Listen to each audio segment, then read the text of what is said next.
สบายดีพี่น้องปองไปมื้อนี้ป้านามจะพามาเบิ่งของสวยๆงามๆของที่เจริญหูเจริญตากันกับการประกวดนางสาวลาวประจำปี2020มาฮอดแล้วและมีสาวงามเข้าร่วมประกวดกว่า40คนจากทั่วทุกมุมทุกแก่ของประเทศลาวและป้านามจะพาทุกท่านมาฮู้จักกับผู้เข้าประกวดบางคนคันสิเอาเบิดทุกคนมันสิยาวปัญหาว่าโพสต์ตั้งว่า40คนพุ่นก็เลยสิขอคัดเอาแต่หัวกะทิมาให้เบิ่งล้วนๆโดยผ่านสายตาอันหื่นเฮ้ยสายตาแหลมคมของผู้ฆ่าเอง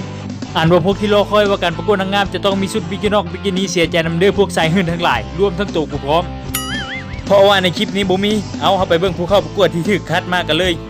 คนที่1 MLC นางสาวบุญพศรบุตรดาราอายุ24ปีส่วนสูง169เซนติเมตรสัดส่วน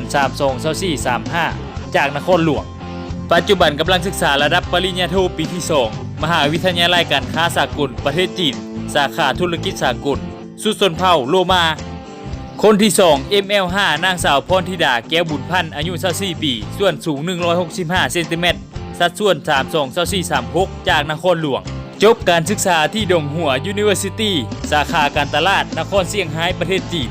สุดชนเผ่าโอมาคนที่3 ML10 นางสาวจินนาลีอินทปัญญาอายุ17ปีส่วนสูง165เซนติเมตรสัดส่วน34-34-35จากนครหลวงกำลังศึกษาที่มัธยมม.ปลายโน่นสว่างปีที่7สุดชนเผ่าผู้สร้างคนที่4 ML11 นางสาวรุ่นนีพรหมจันทร์อายุ21ปีส่วนสูง165เซนติเมตรสัดส่วน32-26-33จากเชียงขวางปัจจุบันกำลังศึกษาที่มหาวิทยาลัยแห่งชาติคณะวิศวกรรมศาสตร์สาขาขนส่งและโลจิสติกส์ปี4สุดชนเผ่าพ้อง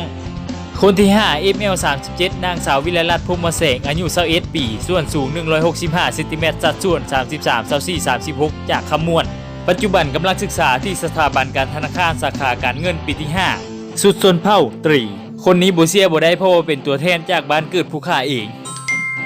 และคนที่6 ML100 อันที่100นี่บ่แม่นเบอร์เด้อน้ำหนัก100โลนางสาวอุปุแดกบ่เลือกอายุ30ปีส่วนสูงมะขามข้อเดียวสัดส่วน50-50-50หุ่นประมาณว่ากระพุ้ยตัดเลยนะโดยป้านามสตูดิโอส่งเข้าประกวดอันนี้เอามาโยกซื่อๆเด้อเห็นว่าช่วงนี้กำลังเครียดและสุดท้ายก็คือสิงามเบิดทั้ง40คนนั่นแหละคำบ่งามคือสิบ่ได้มาฮ้อนฮอมนี่ดอกเนาะสูเนาะขอเชิญชวนพี่น้องทั้งหลายไปร่วมโหวตร่วมเป็นกำลังใจให้น้องๆทั้ง40คนในเด้อช่องทางการโหวตตามนี้เลยโดยผู้ที่ได้รับผลโหวตหลายที่สุดจะได้ผ่านเข้ารอบ15คนสุดท้ายโดยอัตโนมัติไปฟ้าไปโหวตย่างทางที่เบิ่งคลิปนี้จบแล้วก็กดไลค์กดแชร์ให้แน่ขอบใจ